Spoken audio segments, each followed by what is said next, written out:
symptomatiques. Est-ce qu'il y a des effets secondaires graves au vaccin? Comme avec n'importe quel médicament, on peut avoir des effets secondaires graves. Et la problématique des vaccins, c'est qu'on est sûr de les voir. Et là, en l'occurrence, on est vraiment sûr de les voir maintenant. Pourquoi? Parce qu'on vaccine l'ensemble de la population mondiale en même temps. Donc si vous avez un effet secondaire qui survient toutes les 50 millions de doses, on est sûr d'en voir. C'est sûr. Est-ce que ça remet en cause le rapport risque-bénéfice? Bien sûr que non. Bien sûr que non. Et là, nos vaccins actuels ont une probabilité de survenue d'effets secondaires graves qui est largement inférieure à plein d'autres médicaments qu'on donne tous les jours. Plein d'autres médicaments qu'on donne tous les jours. Mais comme populationnellement, on ne va pas donner ce médicament-là à toute la population mondiale en même temps, on ne les voit pas. C'est juste ça. Maintenant, la question des effets secondaires au long cours, à long terme. Je ne peux pas dire que c'est impossible. Théoriquement, c'est possible, mais réfléchissons quand même.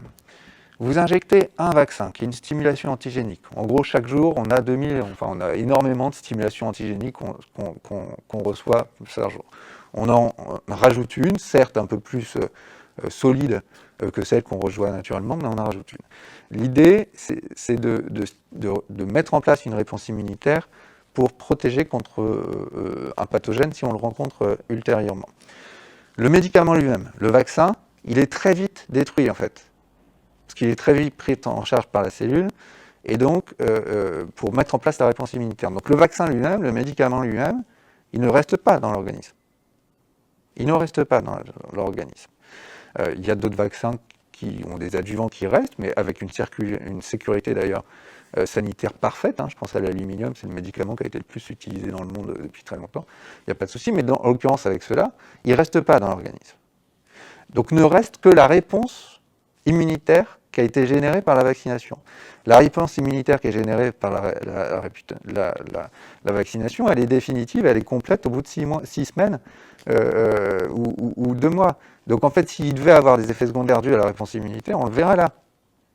On le verra à ce moment-là. Pourquoi la revoir 50 ans plus tard?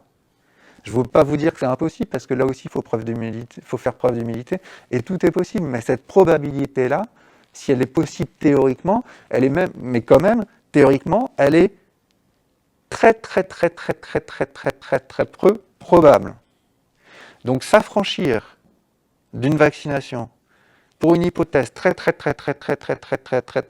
probable, alors que c'est certain que si on ne le fait pas, les conséquences sont dramatiques, j'ai du mal à comprendre le concept.